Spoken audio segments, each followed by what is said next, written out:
Salah. Yang benar Allahu Ahad. Ayat 2 nih. Allahu Somad. Artinya apa tuh Pak? Apa? Allah tempat. Nah itu benar tuh. Allah tempat tergantung. Ya Allah tempat kita meminta. Itu benar tuh. Yang nggak ditanya dalam hati ngebatin. Untung aku nggak ditanya. Aku nggak ngerti Pak artinya. Kira-kira ada nggak yang nggak tahu arti Allahu Somad nih? Akeh cuman nggak ngaku aja. Iya kan? Oh itu artinya ya baru tahu nih saya. Lihat baru tahu hari ini kalau Allahu Somad artinya Allah tempat kita bergantung, tempat kita meminta. Berarti selama ini hatinya dipakai nggak untuk memahami kulhu tadi? Enggak loh. Makhluk.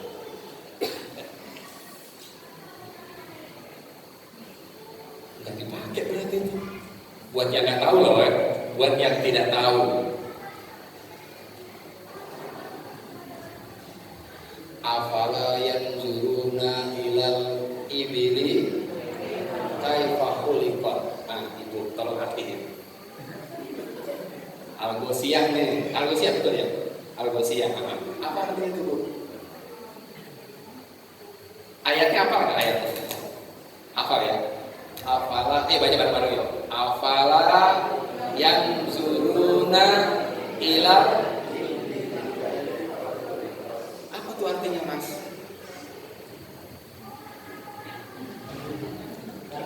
Dia mau ribu. Apa belum tahu artinya? Emang kan lagi ngapal ayatnya kan, belum artinya kan? Udah hafal ayatnya dari masih SD udah hafal tuh Pak, juz amma. Sampai semuda ini usia udah hampir maghrib ternyata nggak tahu. Dibaca kok tapi nggak dipahami. Berarti selama ini hatinya dipakai nggak untuk memahami Quran? Enggak loh. Enggak. Mulutnya bilang nggak mau, tapi hatinya nggak dipakai memahami Quran. Berarti diseret nggak? Astagfirullahaladzim, ya Allah. Apalagi ditanya yang lain-lain nanti nih.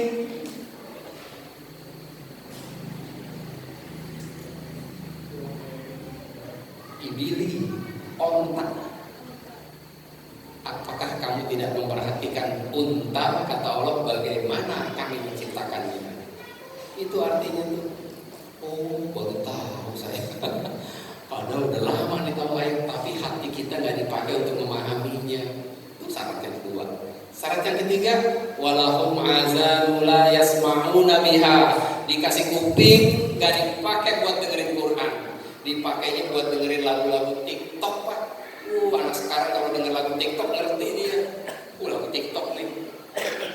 Kalau suruh nyambung ayat, bendera putih langsung nyerah, nggak bisa. Kecuali yang ini. Yang ketiga, yang kedua, walahum a'yunun la yubsiruna biha. Dikasih mata, nggak dipakai untuk membaca ayat-ayat Allah, dipakai buat baca lambe turah. Oh, ini mesti di apa? Dia apa namanya Pak Pemirsa kalau dicek? Mesti dicek nih yang HP-nya punya aplikasi itu, udah deh langsung uninstall ya. Ya, nggak usah baca gitu-gituan, nggak penting banget. Ya, begitu cara bersyukurnya. Jadi cara bersyukurnya, bagaimana bersyukurnya? Cara bersyukur atas pendengaran, penglihatan dan hati adalah gunakan pendengaran untuk mendengar Quran, hati untuk memahami Quran, mata untuk membaca Quran. Itu bersyukur namanya. Jadi kalau ibu ditanya, apakah ibu sudah bersyukur hari ini? Maksudnya, ibu udah baca Quran belum? Udah dengerin Quran belum? Udah memahami Quran belum hari ini? Kalau sudah, berarti ibu bersyukur. Kalau belum,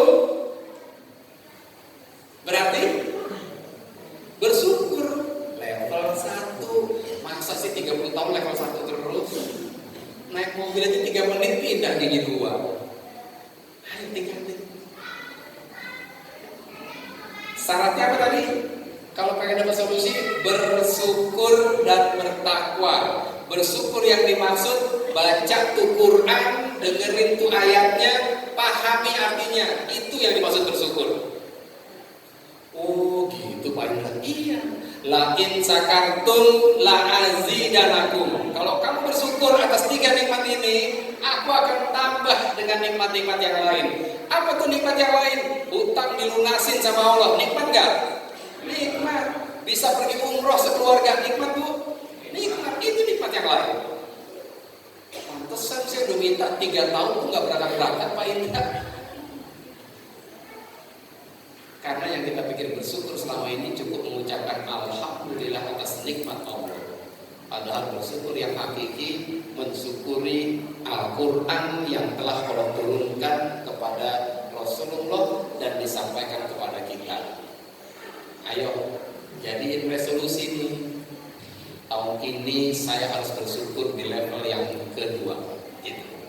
Jelas? Ini yang dimaksud bersyukur tadi. Lanjut ya. Terus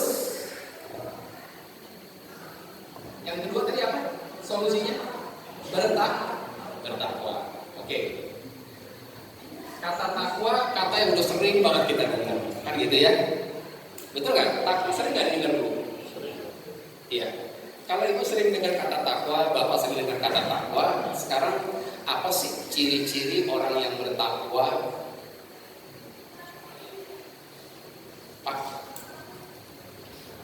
Topi putih yang sama kayak saya. Apa Pak ciri-ciri orang bertakwa Pak?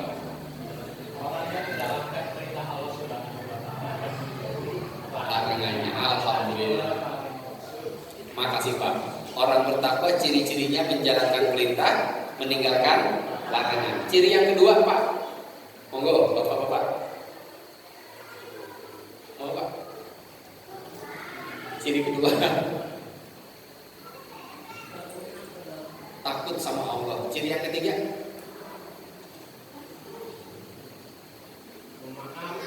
apa? Pemaaf. Oke, kita lihat yuk.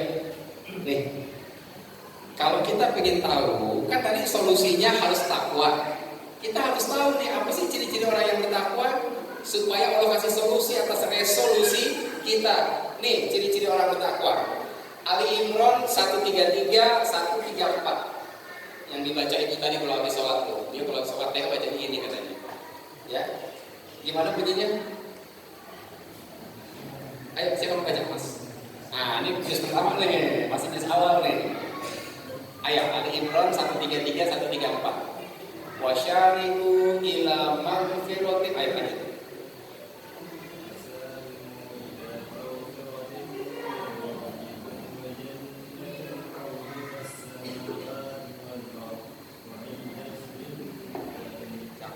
Ayo lanjut.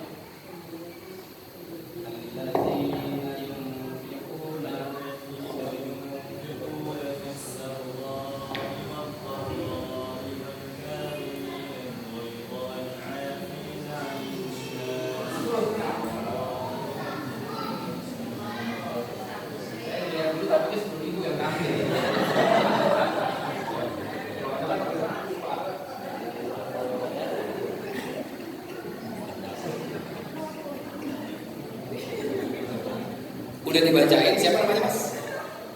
Agus. Ya, makasih Mas Agus.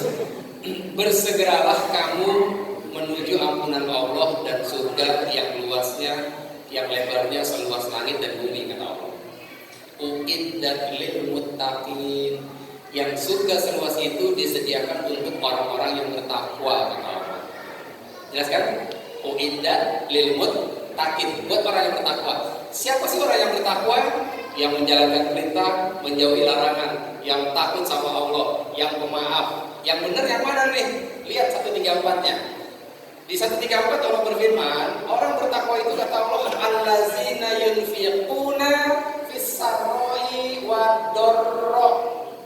Orang yang mau menginfakkan hartanya di waktu lapang maupun sempit. Apa tuh di waktu lapang? Waktu lapang itu pada saat habis gajian, itu waktu lapang itu. Ya kan? Apalagi waktu lapang, waktu dompet lagi tebel, itu waktu lapang. Tapi orang bertakwa bukan hanya di waktu lapang, dia juga mau berbagi ketika di waktu sempit. Punya utang 5 juta, sempit atau lapang Bu? Sempit kan Bu? Kata Allah, kalau ibu mau dapat solusi, ibu jadi orang bertakwa, berbagi dah di waktu sempit. Ya Allah Pak Indra, orang saya lagi ada utang, bagaimana mau berbagi? Kan gitu kan? Berbagi di waktu sempit. Allah nggak sebutin jumlahnya, yang Allah sebutkan berbagi di waktu lapang dan sempit. Kalau orang berbagi di waktu lapang, biasanya gede atau kecil berbaginya?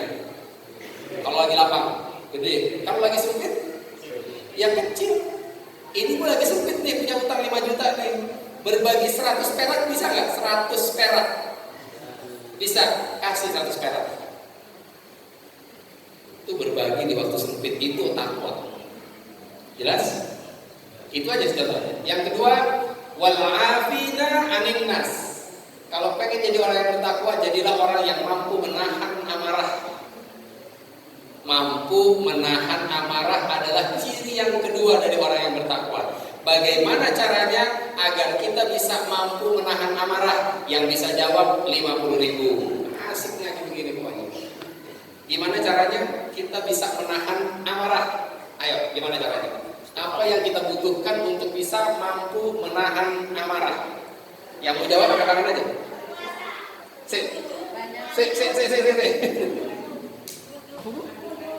Ambil air wudhu, gitu ya? Oke, ambil wudhu. Yang lain. Ya. Apabila marah, kita sedang berdiri, kita duduk. Apabila kita sedang Duduk. itu kita Berbaring. begitu masih marah, kita tetap begitu langsung sholat dan mengucapkan istighfar. Ya, makasih Bu. 2 jawabannya. Satu lagi dong. Ya. Pertanyaan saya ulang ya. Apa yang kita perlukan untuk mampu menahan amarah? Perhatikan pertanyaannya. Apa yang kita butuhkan supaya kita bisa mampu menahan amarah? Ya. Sabar, Pak. Berbaik sangka. Oke, makasih. Aman 50.000 nih. Bisa nggak Bapak Ibu begini, tahu nih? Gitu. Nggak ada masalah apa-apa nih, tahu nahan amarah. Bisa nggak begitu? Lagi diam, tahu nahan amarah gitu. Bisa nggak Mas? Supaya bisa nahan amarah kita butuh apa? Kita butuh orang yang nyebelin sama kita, baru bisa nahan amarah. Nggak serius? Betul nggak? Kita butuh hal-hal yang nyebelin, baru bisa nahan amarah. Betul nggak Pak? Nih Bapak lagi begini nih, Pak Tarhim. Ini kan tertib semua nih, nggak bisa marah kan? Terus ada yang nyebelin satu orang, bolak-balik. Teleponan dia, saya lagi ngaji nih. Sebentar ya, bentar. Nih, video call. Kan nyebelin tuh. Kira-kira kalau gitu Bapak pengen ngapain rasanya? Rasanya pengen marah kan? Terus Bapak tahan tuh Pak Tarhim. Dia orang. Ini kalau nggak ngaji bubur ini, kata beliau. Ketika Bapak mampu menahan amarah, di saat Bapak bisa marah, disitulah Bapak takwa, kata Allah. Jadi untuk bisa menahan amarah, apa yang kita butuhkan? Sesuatu yang menjengkelkan hati kita. Jelas?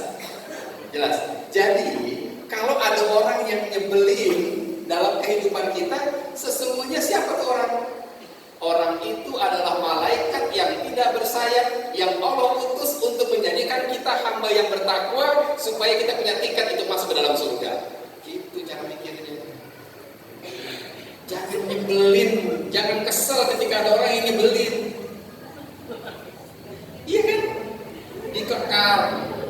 Dikekar kan bukan satu orang, banyak pengurusnya. Kan gak semua pengurusnya lempeng, ada aja tuh yang nyeleneh itu pasti ada. Nyebelin gak? Nyebelin. Kalau ngelihatnya bukan dari sisi takwa. Tapi kalau orang yang bertakwa ngelihat sesuatu yang nyebelin, yang ada di otak dia apa? Sorge nih. Itu kalau kata Pak Nada. Ini sorge nih. Suami ngebohongin ibu, nyebelin gak? Nyebelin kan? Kalau ibu mampu menahan amarah, langsung rekam di sini. Sorga nih kalau begini nih. Ya tahan aja, sorga tuh. Jelas ya? Oke, yang terakhir apa tadi namanya? Orang bertakwa? Pemaaf. Nah, ini pertanyaan berikutnya. Ini jebakan Batman lagi nih. Untuk bisa jadi pemaaf, apa yang kita butuhkan? Orang berbuat salah. Orang yang berbuat salah. Orang yang berbuat salah.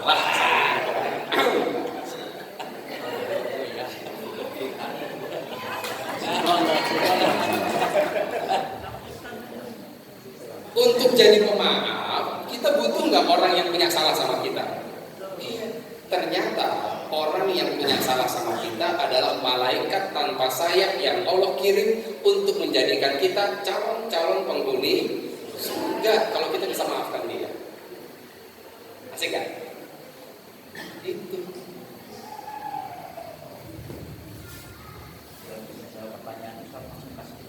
Oh iya siap. Oke. 1, 2, 3, 4, 5, 1, 2, 3, 4, 5, 25, 25, 2, 50, 50, setengah 4 selesai kayaknya ini. Setengah 4 selesai kalau ini. Matur selempat. Ustaz. Oke. Tolong yang tadi udah menang dapat duit, kasih bonus ini sekalian. Yang dapat aja ya, tolong bagiin mas. Sambil jalan. Lanjut. Yang terakhir, orang bertakwa itu ciri-cirinya wal afina 'anil nas wallahu yuhibbul muhsinin. Lihat ayatnya. Allah suka banget sama orang-orang yang punya sifat muhsin. Muhsin itu sifat berbuat baik. Tapi berbuat baiknya level Allah. Berbuat baiknya pakai standar Allah. Apa yang dimaksud berbuat baik di sini? Ini 3 hal ini nih. Yang dimaksud wallahu yuhibbul muhsinin. Allah suka sama orang yang berbuat baik. Yang dimaksud perbuatan baik di ayat itu adalah 3 hal ini. Mampu berbagi di waktu lapang dan sempit, mampu menahan amarah, dan mampu menjadi orang yang pemaaf. Ini 3-tiganya gampang apa susah, Bu? Susah nih, susah banget. Illa man rahimah rabbi, kecuali orang yang dirahmati sama Allah. Ini nggak gampang nih jadi begini. Saya lupa nyebutin nama Bapak Babinsa di awal tadi.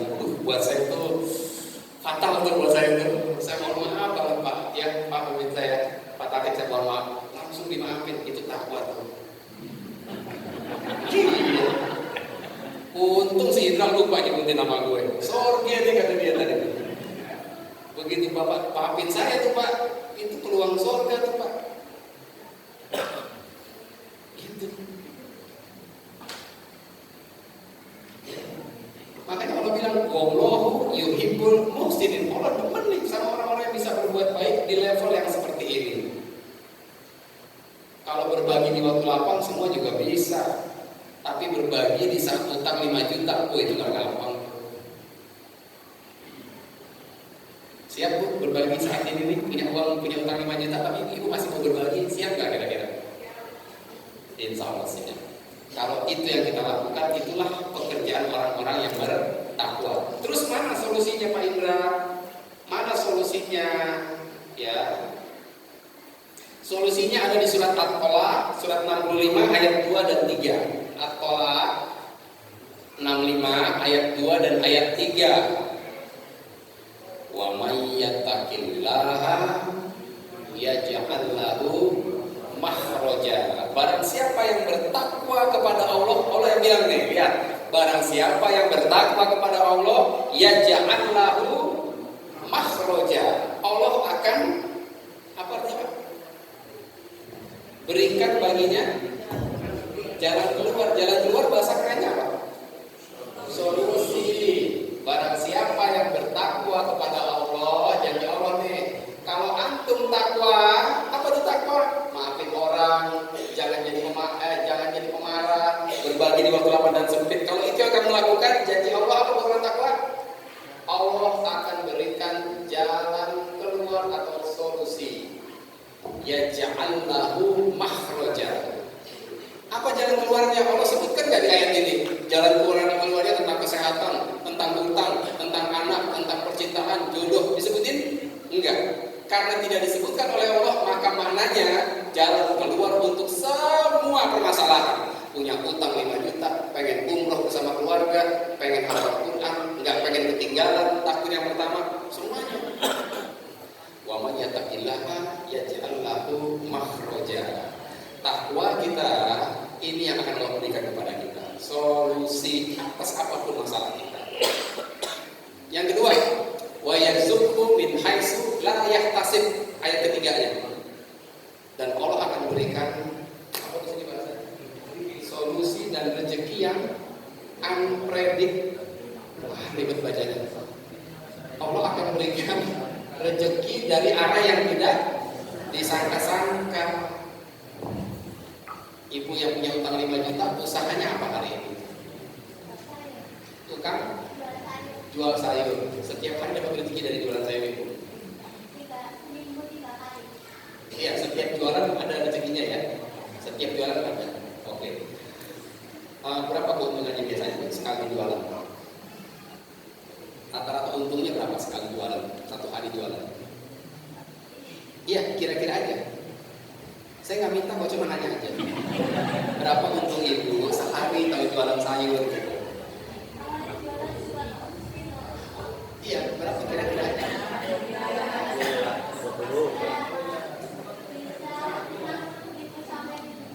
50 sampai 70 ribu satu hari.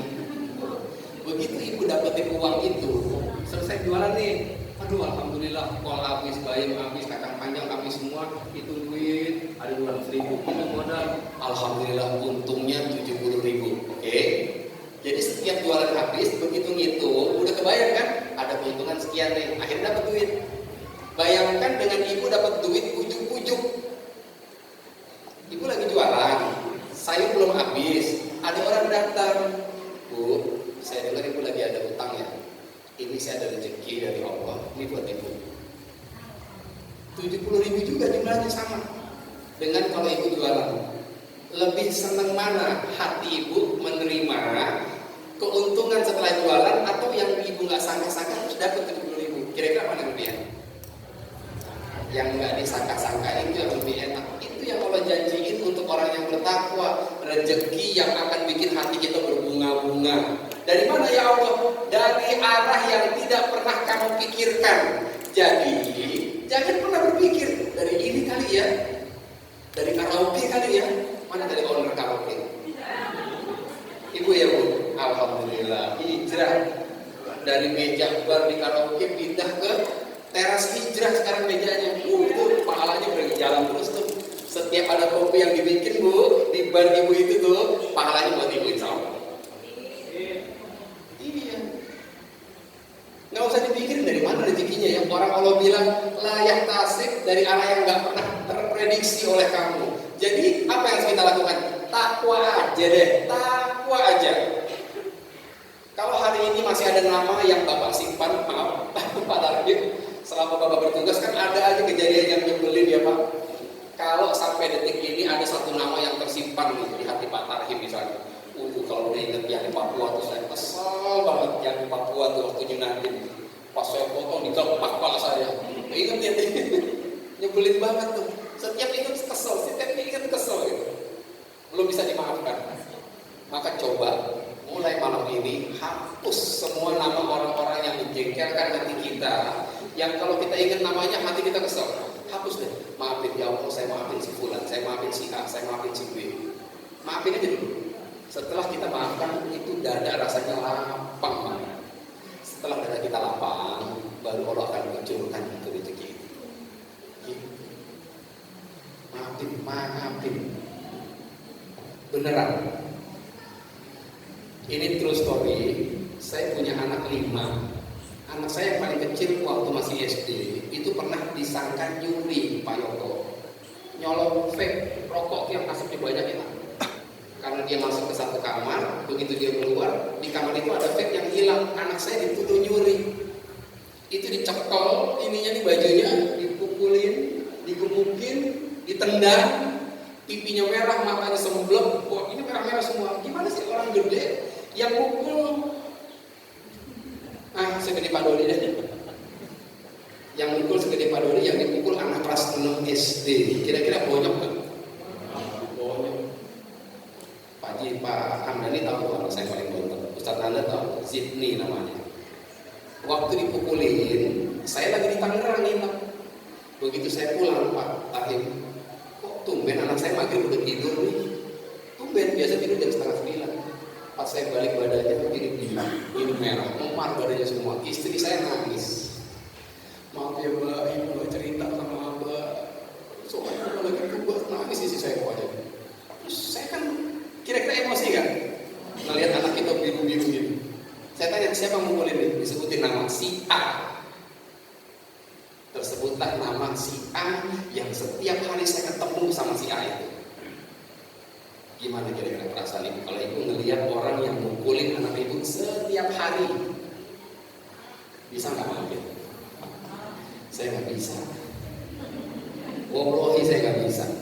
Saya butuh waktu tahunan untuk menghilangkan rasa jengkel dengan orang yang mukulin anak saya, yang nuduh anak saya mencuri, padahal enggak. Walau alam dia nyuri apa enggak, tapi ketika istri saya bilang, udah deh berapa harga vape-nya, saya ganti deh. Anak saya bilang, jangan Bu, saya nggak nyuri kok. Anak saya ngomong gitu. Ya saya berkeyakinan dia emang nggak nyuri gitu. Tapi udah digebukin. Saya emosinya luar biasa. Setahun nggak bisa hilang, 2 tahun saya nggak bisa maafin. Dapat kajian ini, Bismillah ya Allah, saya maafin ya orang itu. Karena waktu saya nggak maafin, setiap saya ngelihat dia, setiap dia lewat, setiap kesebut nama yang sama dengan nama dia, jengkel hati saya rasanya. Sakit banget. Wallahi sakit banget Pak. Tapi begitu saya maafkan, saya niat Bismillah saya maafin orang itu. Ketemu lagi, hati saya lebih tenang. Dan sejak saya maafkan orang tersebut, itu rezeki kayak ngalir, kayak air bah pun rezeki. Rezeki apa aja, bukan hanya uang. Tanya Ustadz Hamdani, tanya Ustadz Nanda, tanya Ustadz Berlian, tanya siapa? Ihya, tanya Ustadz Mama. Tugas kami di Cinta Duafa di bidang dakwah adalah menambah jumlah majelis taklim Pak Tarik. Pak Maman, Ustadz Maman, Ustadz Maman. Oh di belakang, di belakang. Siapa pencapaian majelis taklim terbanyak? Di sini. Pencapaian majelis taklim terbanyak di Cinta Duafa, mudah-mudahan bukan karena untuk sombong, saya paling banyak pencapaian. Menambah jumlah majelis taklim. Pencapaian secara maliyah Pak. Siapa Pak? Saya lagi. Setelah saya renungi, ada yang nanya, Ndra, gimana sih caranya Ndra biar majelis taklim gampang banget nambahnya? Kayaknya antum enteng aja deh, 1 hari nambah 3, besok nambah lagi 2. Beneran Pak, saya sendiri bingung dari mana ya. Saya coba renungin gitu. Oh jangan-jangan yang saya rasakan ketika saya maafkan orang yang mukulin anak saya, itu rezeki jadi lancar, selancar-lancarnya. Majelis taklim yang tadinya kita ajak buka nggak mau nolak, akhirnya nawarin diri. Nah, bisa nggak ngisi majelis taklim kami sekarang? Terus begitu. Ini real. Jadi solusi untuk resolusi kita, apapun resolusinya, adalah bersyukur dan bertakwa. Yang dimaksud bersyukur apa tadi Bapak Ibu sekalian?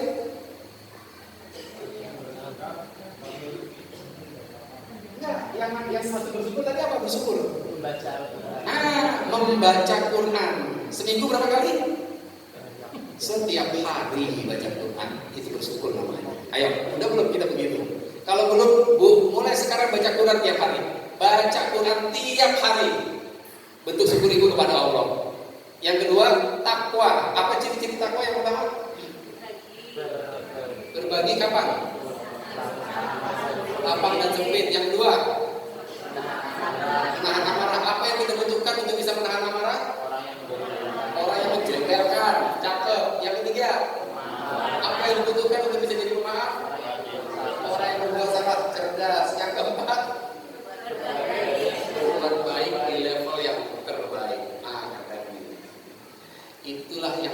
lakukan. Kenapa? Pada siapa yang bertakwa, wa may yattaqillaha yaj'al lahu makhraja. Siapa yang bertakwa, Allah akan memberikan solusi. Wa yarzuqhu min haitsu la yahtasib. Dan Allah akan memberikan rezeki dari arah yang tidak pernah kamu prediksi. Setelah saya maafkan orang tersebut, hari ini saya bernazar dengan istri pengen bisa umroh. 2 minggu kemudian orang berangkatkan saya umroh Pak dengan istri saya. Serius. Ketika saya maafkan, saya baru niat pengen ngumpulin duit berangkat umroh, ibu kayaknya enaknya berangkat umroh sama anak-anak. Bertiga tuh anak saya pertama. Belum nabung, belum sampai 2 minggu nabung, dapat kabar berat. Ada orang yang mau berangkatin antum umroh. Saya baru sendiri. Besok paginya telepon lagi, berat yang mau berangkatin antum berubah pikiran, yang mau diberangkatin antum dan istri berdua Pak Karim. Saya berangkat Pak. 1 tahun persis sebelum COVID. Bingung, lu berangkat, udah hamil 5 nih, nggak punya duit nih berangkat, tapi sana bagai apa nih duitnya nih Pak? Megang apa nih kita, nggak ada uang saku Pak? WA masuk, ada transferan masuk 10 juta untuk bekal antum di tanah sucinya Allah. Dari hamba Allah 10 juta Pak. Hari ini dapat uang 10 juta dan yang ngasih siapa sampai detik ini saya nggak tahu.